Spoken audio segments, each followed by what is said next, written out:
ETF index mutual funds నేర్చుకుని stock మార్కెట్లో రాణించాలనుకుంటున్నారా? వెంటనే ఈ నెంబర్కి కాల్ చేయండి.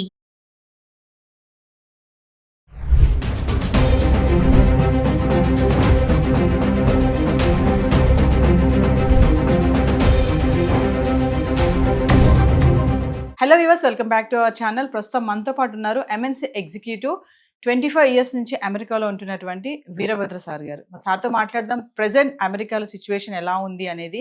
ఈరోజు చూసుకుంటే మరి 8 లక్షల మందిని ట్రంప్ గెట్అవుట్ అంటున్నాడు. చాలా మందిని రిటర్న్ పంపించేస్తున్నారు, మిలిటరీ ఎయిర్ క్రాఫ్ట్ బుక్ చేసి కూడా. మరి ఒక్కసారి సార్తో మాట్లాడదాం. మరి అక్కడ ఉన్నారు కాబట్టి అక్కడ ప్రెసెంట్ సిచ్యువేషన్ ఏంటి, మన వాళ్ళు ఎలాంటి ఇబ్బందులు పడుతున్నారు అనే దానిపైన. నమస్తే సార్. నమస్తే అమ్మా. సార్, అమెరికాలో H1B వీసాతో సెటిల్ అవ్వాలి అంటే ప్రాసెస్ ఎలా ఉంటుంది? అంటే H1B వీసా ఉంటే సెటిల్ అయిపోవచ్చు అక్కడ అంటే ఏం చెప్తారు సార్? ఇప్పుడు కొన్ని మాటలు మనము చాలా లూజ్గా వాడుతాం అమ్మాయి. ఎవరైనా సరే మీ ఆడియన్స్ చూసేవాళ్ళు, ఫస్ట్ ఆఫ్ ఆల్ సెటిల్ అవడం అంటే ఏంటి? ఫిజికలీ స్టే చేయడమా, ఫినాన్షియలీ ఎస్టాబ్లిష్ అవ్వడమా, లేకపోతే ఒక ఉద్యోగంలో లాంగ్ టైంలో ఎంగేజ్ అవ్వడమా, ఏంటి? సో H1B అన్నది is just your visa status. H1B జనరల్గా for the long maximum period of 6 years ఇస్తారు. మధ్యలో ఒక 3 years తర్వాత రెన్యువల్ చేయాలి. అలానే H1B అనేది ఎంప్లాయర్ స్పాన్సర్డ్ వీసా. ఒక ఎంప్లాయరు నేను నా ప్రయత్నాలు నేను చేసి లోకల్గా ఉద్యోగుల కోసం వెతికితే నాకు కావాల్సిన స్కిల్ అండ్ ఎక్స్పీరియన్స్ ఉన్నవాళ్ళు దొరకలేదు కాబట్టి నేను H1 ఫైల్ చేస్తున్నా అని ఒక అండర్టేకింగ్ ఇచ్చి, ఎఫిడవిట్స్ ఇచ్చి, దానికి తగ్గట్టుగా తను చేసిన ఎఫర్ట్స్ ఏంటి, మినిమం 3 months ఎంతో పబ్లిష్ చేసి, ఎన్ని రెజ్యూమ్స్ వచ్చాయి, ఎంతో ఫిల్టర్ చేసాము, ఇవన్నీ ప్రూవ్ చేయాలి అది ఆ కంపెనీ. అప్పుడు వాళ్ళు ఫైనల్గా H1 ఫైల్ చేస్తారు. ఆ H1లో ఎవరన్నా నాలాంటి వాడు వచ్చాడు అనుకుందాం. వస్తే నేను అక్కడ జాబ్ చేస్తాను. మళ్ళీ అగైన్ లాస్ట్ టైం మీకు చెప్పాను, there is nothing called a job in America. Everything is temporary, everything is project oriented. So మనము ఒక ప్రాజెక్ట్కి వాళ్ళు హైర్ చేసినట్టయితే అది 3 నెలల, 6 నెలల, సంవత్సరమా ఆ ప్రాజెక్ట్లో మనం వర్క్ చేస్తాం. ఒకవేళ లాంగర్ ప్రాజెక్ట్స్ ఉన్నాయి, లాంగ్ టైం నడిచే ఎంగేజ్మెంట్స్ ఉన్నాయి, లేదంటే ఒక ప్రాజెక్ట్ నుంచి ఇంకో ప్రాజెక్ట్కి, ఇంకో ప్రాజెక్ట్ నుంచి ఇంకో ప్రాజెక్ట్కి, అట్లా అదే ఎంప్లాయర్ దగ్గర మీరు 3 ఏళ్ల పాటు కంటిన్యూ అయ్యారనుకుందాం. అప్పుడు 3 ఏళ్ల తర్వాత all you have to do is get your H1 renewed. ఆ రెన్యువల్ మళ్ళీ అప్రూవ్ రాగానే జనరల్గా మన పిల్లలు చేసేది ఏంటంటే ఇండియాకి వచ్చి స్టాంపింగ్ చేయించుకొని మళ్ళీ వెనక్కి వెళ్తారు కదా. అది ఇండియాకే రావక్కర్లా, వేరే వేరే మెథడ్స్ కూడా ఉన్నాయి. అసలు యాక్చువల్గా మీరు స్టాంపింగ్ చేయాల్సిన అవసరం కూడా లేదు మీకు. Stamping is only for the purpose of travel తప్ప మీరు విత్ ఇన్ ద కంట్రీ ఉంటే అదే కాగితం మీద మీరు అన్ని పనులు చేసుకోవచ్చు. కానీ చాలా మటుకు మన వాళ్ళందరూ అనుకునేది ఏంటంటే రెన్యువల్ అయింది కాబట్టి నేను ఇండియాకి వెళ్ళాలి, దీన్ని స్టాంపింగ్ చేయించుకుని రావాలి వస్తారు. ఓకే, వచ్చారు. వచ్చిన తర్వాత మళ్ళీ అనదర్ 3 years కంటిన్యూ అవుతుంది. అలానే ఒకవేళ అదే ఎంప్లాయర్ మీకు మళ్ళీ వేరే ప్రాజెక్ట్లో పెట్టి వేరే ఎంగేజ్మెంట్స్ ఇచ్చి మీకు కంటిన్యూ చేశాడు అనుకోండి, అక్కడే మీరు 6 ఏళ్ల పాటు సెటిల్ అవ్వచ్చు. అది దట్స్ వన్ వే మనం సెటిల్ అంటాం. But it's again temporary for 6 years. ఈ లోపు green card, permanent residency process, ఒకవేళ అదే ఎంప్లాయరు ఆయన దయా కరుణం ఉంటే బాగుంటే ఏం చేస్తాడంటే they will initiate green card process. మళ్ళీ అక్కడ లేబర్ సర్టిఫికేషను అన్నీ వాళ్ళు వెళ్తారు. వెళ్ళి గ్రీన్ కార్డ్ కోసం అని చెప్పి again H1 or labour certification, then I-140, then eventually permanent residency or adjustment of status అంటారు దాన్ని, గ్రీన్ కార్డ్. సో అది మళ్ళీ ఒక ప్రాసెస్. అది 6 ఏళ్ళు అయిపోయిన వాడికి ఈ లేబర్ సర్టిఫికేషన్ I-140 కూడా కంప్లీట్ అయి ఉన్నట్టయితే వాళ్ళు ఎవ్రీ 2 years, ఎవ్రీ 1 year మీకు రెన్యూ చేసుకుంటూ ఉండొచ్చు. ఆటోమేటిక్గా అప్రూవ్ కూడా చేస్తారు. అది గ్రీన్ కార్డ్ వచ్చేంత వరకు, అంటే మన టర్న్ వచ్చేంత వరకు ఇది రెన్యూ చేసుకుంటూ అక్కడ ఎక్స్టెండ్ చేసుకుంటూ ఉండొచ్చు. అంటే H1B వీసా ఉన్న వాళ్ళకి గ్రీన్ కార్డ్ ఈజీగా వచ్చేస్తుంది సార్? ఈజీ ఏది లేదు. ఇప్పుడున్న స్టాటిస్టిక్స్ ప్రకారం కొన్ని స్టేటస్లో గ్రీన్ కార్డ్ కావాలంటే మీరు 70 years, 60 years వెయిట్ పీరియడ్ ఉందన్న. అంటే మన లైఫ్ టైంలో అది రాదు. సో అమెరికాకి వెళ్ళి సెటిల్ అంటే ఇదే. స్టేటస్ నాకు నన్ను ఇక్కడి నుంచి ఉద్యోగం లేకపోయినా బయటికి పంపించరు అనే స్టేటస్కి రావడం అంటే గ్రీన్ కార్డ్ తెచ్చుకోవడం. గ్రీన్ కార్డ్ వస్తే now you are settled physically in America. Physically economically which is job ఏదైనా ఉందా లేదా మీకు. ఆ జాబ్స్ ఇంత ముందు కూడా మీకు చెప్పాను నేను, అన్నీ టెంపరీ ఉంటాయి, కొన్ని మాత్రమే కార్పొరేట్ జాబ్స్ ఉంటాయి. ఇప్పుడు నేను ఒక పెద్ద కంపెనీకి వర్క్ చేస్తున్నా. So there is a sense of security. It's not like వాళ్ళు ఏదో ఫైర్ చేయడానికి కాదు, వాళ్ళకు కూడా బుక్స్ తారుమారయ్యి ప్రాఫిట్స్ తగ్గినప్పుడు, మార్కెట్ ప్రెషర్స్ ఉన్నప్పుడు, లేదంటే ఇప్పుడు ట్రంప్ చేసే హంగామా చూసినప్పుడు వాళ్ళకు కూడా భయానికి వాళ్ళు ఏం చేస్తారు, దే కట్ డౌన్. లేకపోతే కంపెనీ డైరెక్షన్ మారుతుంది. రీసెంట్గా గూగుల్ అన్నది all hardware and platform guys will let you go. ఎందుకంటే గూగుల్ వాళ్ళ డైరెక్షన్ మారుస్తున్నారు కాబట్టి. సో అలాంటప్పుడు గూగుల్ అనే పెద్ద కంపెనీలో 1,00,000 మంది ఉన్న కంపెనీలో మీకు ఒక పాకెట్ ఆఫ్ డిపార్ట్మెంట్స్ని ఎలిమినేట్ చేస్తే ఆటోమేటిక్గా జాబ్స్ పోయినాయి. సెటిల్ అన్నది ఏం లేదు అక్కడ. ట్రంప్ ఇప్పుడు అంటున్నాడు కదా సార్, సెటిల్ అవ్వడానికి అమెరికా రాకండి అని అయితే ఒక స్టేట్మెంట్ ఇస్తున్నారు కదా, అది ఎవరికి వర్తిస్తుంది? అదే చెప్తున్నాను నేను. మీరు ఆ ట్రంప్ అన్నాడా లేదా వదిలేసేయండి, ఆయన చాలా మాట్లాడాడు.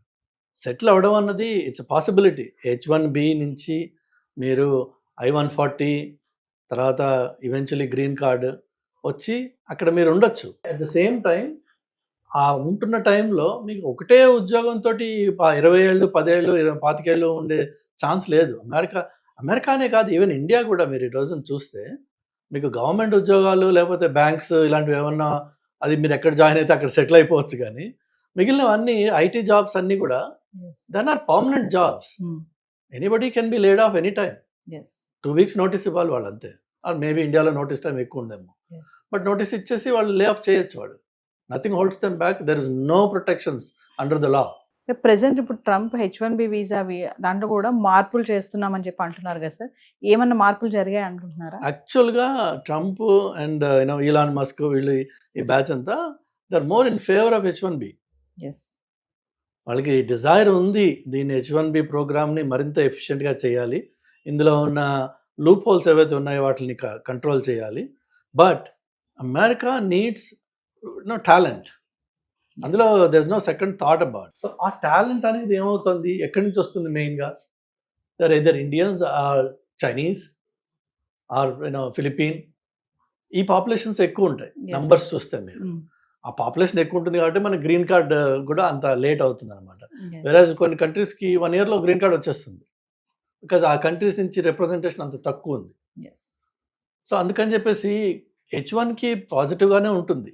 ఇన్ ఫ్యూచర్ ఇష్యూస్ ఇంకా డెవలప్ అవుతాయి, పాజిటివ్నెస్ బాగుంటుంది. కానీ వాళ్ళకి గ్రీన్ కార్డ్ రావడం అనేది అది ట్రంప్ ఒక్కడి వల్ల అయ్యే పని కాదు. అది కాంగ్రెస్లో లీగల్ ఏదైతే ఉందో స్టేటస్ మార్పిడి లేకపోతే గ్రీన్ కార్డ్స్ కోటా మేనేజ్మెంట్ ఏదైతే ఉందో దానికి నేను అమెరికాకు వెళ్ళినప్పటి నుంచి క్యాంపెయినింగ్ నడుస్తుంది, ఇన్ఫ్లుయెన్సెస్ నడుస్తున్నాయి, బిల్స్ వస్తున్నాయి. కానీ అన్ని బిల్స్ ఫెయిల్ అయిపోయినాయి ఇప్పటిదాకా. Nobody could overhaul that process, that system. అందులో సిస్టంలో ప్రాబ్లమ్స్ ఉన్నాయని అందరికీ తెలుసు. లీగల్ ఇమిగ్రెంట్స్ కష్టపడుతున్నారన్న విషయం అందరికీ తెలుసు. కానీ దాన్ని ఫిక్స్ చేయడం అన్నది it's a political landmine. Nobody wants to step on that. ఎందుకంటే H1 L1 F1 ఇంకో 1 అది వదిలేసి అందరూ ఇమిగ్రెంట్స్. అండ్ ఇమ్మిగ్రేషన్ అనేది ఒక సెన్సిటివ్ టాపిక్. సో దాంట్లో ఏమాత్రం అటు ఇటు చేసినా ఎవరైతే దాన్ని సెన్సిటివ్గా చేసి భూతంలా తయారు చేసి ఇమ్మిగ్రెంట్స్ వచ్చి మన అమెరికాని మన కల్చర్ని మార్చేస్తున్నారు, ఇవన్నీ ఉన్నాయి కదా గొడవలు. సో వాళ్ళు they take that up as a very serious topic. So పాలిటిక్స్లో ఎవరైతే ఉన్నారో పొలిటీషియన్స్కి వాళ్ళ కెరీర్ ఎండ్ అయిపోయే అవకాశం ఉంది ఆ టాపిక్ని టచ్ చేస్తే. ఒక విషయం చెప్పండి సార్, అంటే ఎలా పడితే అలా అమెరికా వెళ్ళిపోవాలి ఏదోలాగా, అక్కడికి వెళ్ళి పడ్డామా అక్కడ ఉద్యోగం ఏదో చేద్దాం అని కాకుండా ప్రెసెంట్ ఏంటంటే టాలెంట్ స్మార్ట్ పీపుల్ని ఖచ్చితంగా అక్కడ తీసుకోవడం అనేది జరుగుతుంది అంటారు. ఇక్కడి నుంచి వెళ్ళే వాళ్ళు ఖచ్చితంగా ఏదో ఒక టాలెంట్తోనే వెళ్ళాలి. ఏమీ లేకుండా ఏదో అక్కడికి వెళ్ళి పడ్డామా ఏదో చేసుకున్నాం బ్రతుకుదాం అంటే మాత్రం ఇప్పుడు సర్వైవ్ అయ్యే పరిస్థితి ఉందా లేదా అంటే ఏం చెప్తారు సార్? ఇప్పుడు కాదు, అది ఎప్పుడు లేదు ఆ పరిస్థితి. ఎందుకంటే అన్ఫార్చునేట్గా మనము అక్కడ వెళ్ళి ఇండియన్స్ కొంత సిస్టమ్స్ని అక్కడ పొల్యూట్ చేసిన మాట వాస్తవం. నేను రీసెంట్ టైమ్స్లో I have seen notifications for ఇది ఎంప్లాయీస్ కోసం నోటిఫికేషన్స్ పెట్టిన వాళ్ళు క్లియర్గా కింద చెప్తున్నారు, no AP or Telangana graduate. అదే మనం ఎంత నొటోరియస్ అయిపోయాం అన్న దానికి ఒక ఎగ్జాంపుల్ చెప్తున్నాను. పోనీ ఆ పెట్టినవాడు లోకల్ అమెరికన్ కాదు, వాడు ఇండియనే. బట్ వాళ్ళు చూస్తున్నారు ఏంటంటే మనం చేసే తప్పుడు పనులు ఏవైతే ఉన్నాయో, అంటే ఏంటంటే ఫర్ ఎగ్జాంపుల్ ఈ స్టూడెంట్స్గా చదవడానికి వస్తారు F1 మీద, ఆ వచ్చిన పిల్లవాడికి మహా ఉంటే 22-23 ఇయర్స్ ఉంటాయి ఏజ్. వాడు అక్కడికి వచ్చి మాస్టర్స్ చేస్తాడు, వాడికి ఒక రెజ్యూమే తయారు చేస్తారు ఈ కన్సల్టింగ్ కంపెనీస్. అది 100% బోగస్ అది. ఓకే, సో ఆ బోగస్ రెజ్యూమే మీద జాబ్స్ ఎవరిస్తారమ్మా? సో ఏదో ఒకటి చేసుకుంటా అంటే ఈ దొంగతనం కొన్ని రోజులే నడుస్తుంది, ఏదైనా సరే అది పట్టుపడుతుంది, పట్టుపడిపోయింది ఇప్పుడు. బట్ నెవర్ ద లెస్ మనం చేసింది దొంగతనం. నేను అమెరికాకి వెళ్ళి ఏదో ఒకటి చేసుకుని బతికేస్తాననే ప్రసక్తి లేదు అక్కడ. అంటే ప్రెజెంట్ ఒక విషయం చెప్పండి సార్, ప్రెజెంట్ మాత్రం అక్కడికి వెళ్తే టెంపరీ, నువ్వు ఉద్యోగం చేసానికి వెళ్ళినా చదువుకోవడానికి వెళ్ళినా ఏదైనా సరే టెంపరీగానే ఉండి రావాలి తప్ప అక్కడ సెటిల్ అవ్వడం అనే ఆలోచన అనేది ఇప్పుడున్న పరిస్థితిలో లేదు అని అనుకోవచ్చు అంటారా? టెంపరీ అంటే మీరు అమెరికాకి విజిట్కి వెళ్ళి రావడం అనేది ఉంది కదా, దాన్ని B1 B2 వీసా అంటారు. అలా వెళ్ళేసి సరదాగా 3 నెలలు 2 నెలలు తిరిగేసి వస్తాను నేను, అది కూడా ఆ వీసా అప్రూవ్ అయితే వెళ్ళి తిరిగి రండి, ప్రాబ్లం లేదు. కానీ అక్కడికి వెళ్ళి నేను ఏదో ఒక ఆడ్ జాబ్ చేసుకుంటాను, ఆడ్ జాబ్స్ అంటారు వాటిని. ఏదైతే మీకు ఎంప్లాయర్ చెక్ రూపకంగా మీకు శాలరీ ఇవ్వలేడు, బై క్యాష్ ఇస్తారు. ఎందుకంటే ఎంప్లాయర్ కూడా తెలుసు is not suppose to employ you, కానీ వాడు వాడుకున్నాడంటే క్యాష్ రూపకంగా డబ్బులు ఇస్తాడు. That means you are living an illegal life. మీరు నిర్ణయం చేసుకోవాల్సిందల్లా మీ ఆడియన్స్ అందరికి ఎవరికైనా నేను చెప్పేది ఏంటంటే, అక్కడికి వెళ్ళి ఆ బతకాల్సిన అవసరం ఉందా నీకు? అక్కడికి వెళ్ళి అంత హీనంగా ఏ మెక్డానల్డ్స్లోనో లేదంటే ఏ ఇండియన్ రెస్టారెంట్లోనో నలుగురికి సర్వ్ చేయడమో, లేదంటే గిన్నెలు కడగడమో, లేదంటే స్టోర్స్లో పనిచేయడమో అర్ధరాత్రి అపరాత్రి, అక్కడ ఉండే రిస్కులు ఉన్నాయి. బట్ ఆ వర్క్ కోసం అని చెప్పి నువ్వు అమెరికాకి వెళ్ళాలా? డాలర్ కన్వర్షన్ అంత గొప్పదా, అంత అవసరమా? అది లేక ఇక్కడే మన అహంకారం ఏదైతే ఉందో కొంచెం అహాన్ని కొంచెం కంట్రోల్ చేసుకుని ఎంతోమంది మాస్టర్స్ చేసి, ఇంజనీరింగ్ చేసి, ఫార్మస్యూటికల్ డిగ్రీస్ చేసి పిల్లలు పానీపూరి బండి పెట్టుకున్నారు. ఇండియాలో హైదరాబాద్లో ఉన్నారు మీకు మాస్టర్స్ చేసి పానీపూరి పెట్టుకున్న వాళ్ళు, రోజుకి 3,000 2,000 4,000 సంపాదిస్తున్నారు వాళ్ళు. తప్పేంటి అందులో? కానీ మనకేంటంటే డిగ్నిటీ ఆఫ్ లేబర్ అని చెప్పి ఒకటి ఇండియాలో ఇక్కడ ఉంది. అదంతా నేను చేస్తా, ఇదంతా నేను చేస్తా అక్కర్లా. నువ్వు ఏదైనా సరే, ఏ పనైనా సరే, ఫస్ట్ ఆఫ్ ఆల్ నీ సెల్ఫ్ రెస్పెక్ట్ మెయింటైన్ చేసుకుని నువ్వు పని చేసినట్టయితే అది నీకు గర్వంగా ఉంటుంది, ధైర్యంగా ఉంటుంది. నువ్వు దొంగతనంగా బతకాల్సిన అవసరం లేదు. అక్కడ మీకు డ్రైవర్స్ లైసెన్స్ రాదండి మీకు స్టేటస్ లేకపోతే, which means you can never drive. వేరే వాళ్ళ కారులో అయాపా అని అడుగుని తిరగాలి తప్ప యూ కెన్ నెవర్ డ్రైవ్. ధైర్యంగా మీరు ఒక ఫ్లైట్ ఎక్కి వెళ్ళలేరు, ఎక్కడ ఎవడు నేను స్టేటస్ చెక్ చేస్తాడు. అంత దొంగగా ఉండాలి. అంత ఉండాల్సిన అవసరం ఉందా? అన్ఫార్చునేట్ ఏంటంటే నాకంటే ముందు 10 మంది వెళ్ళారు, వాళ్ళందరూ అక్కడ ఉన్నారు, వాళ్ళు సెటిల్ అయిపోయారు, నేను కూడా వెళ్తా అక్కడికి. ఈ పక్కవాడిని చూసుకుని మనకి అది ఆ ఇచ్చి మొదలవడం తప్ప, అందులో అక్కడికి వెళ్ళాక తెలుస్తుంది వాడు ఎంత దరిద్రంగా అక్కడ ఉంటున్నారు అనేది. ఒక్కొక్క అపార్ట్మెంట్లో 4-3 ఉండాల్సిన అపార్ట్మెంట్లో 8 మంది 10 మంది ఉంటారు. కొన్ని చోట్ల అయితే రాత్రి షిఫ్ట్ సగం మంది పనిచేస్తారు కాబట్టి వాళ్ళ బెడ్స్ వాళ్ళు వాడుకోవడానికి ఈ డే షిఫ్ట్ వాడు అపార్ట్మెంట్లో ఉంటాడు. ఒక రోజున వాడు బ్రేక్ తీసుకుంటే వాడికి పడుకోవడానికి చోటు ఉండదు. అతి హీనంగా ఉంటుంది పరిస్థితి. అక్కడికి వెళ్ళి అంత హీనంగా ఉండాల్సిన నీకు కర్మ ఉంది, నాకు వేరే ఏమీ అవకాశాలు లేవు ఇక్కడ అంటే గాడ్ ఈజ్ గ్రేట్. కానీ అంత దరిద్రాన్ని అక్కడ ఉన్నవాడు నీకు చెప్పడు, ఆ విషయం చెప్పరు. వాడేమో అమెరికా 4 బిల్డింగ్స్ బొమ్మలు చూపిస్తే ఇదే అమెరికా అనుకుంటావు. ఆ బిల్డింగ్స్ ఉన్నది only New York city down town లో మాత్రమే ఉన్నాయి, or maybe Chicago, or maybe LA. But the rest of America is actually wide open green space. గట్టిగా అరిస్తే పక్కింటి వాడు పిలిపి మనకి కనిపించని పలకని ఇంత దూరంలో ఇళ్ళు ఉంటాయి కొన్ని చోట్ల. ఒంటరితనంతో చచ్చిపోతుంటారు అక్కడ. సో అక్కడికి వెళ్ళి నాకు అంటే వేరే వాళ్ళు చెప్పిన వాటి విషయాలు అవి విని మభ్యపడి అక్కడికి వెళ్ళే బదులు ఫ్యాక్ట్ చెక్ చేయండి, what is the reality on the ground. Present sir H1B visa tight అవుతుంది, టైట్ చేస్తున్నాడు ట్రంప్ అంటే ఏం చెప్తారు ఓవరాల్గా? టైట్ లూజ్ అంటే ఏం లేదండి. మనకి ప్రాపర్ క్వాలిఫికేషన్ ఉంది. నెంబర్ 1 క్వాలిఫికేషన్ ఉంది.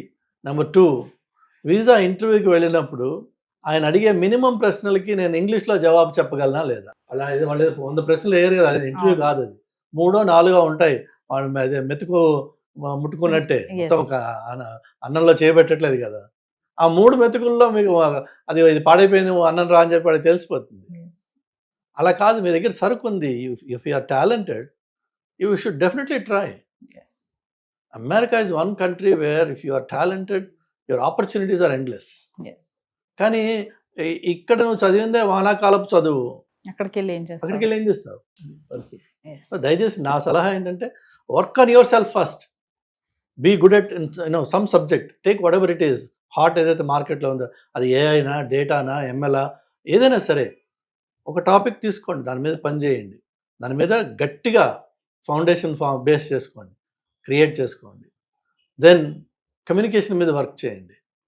Communication, be able to express yourself and explain what you no.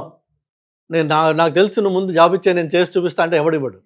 కానీ నాకు తెలుసు అన్న విషయాన్ని నేను చెప్పుకోగలగాలి. ఇవి 2. 3వది వచ్చేసి I need to be presentable.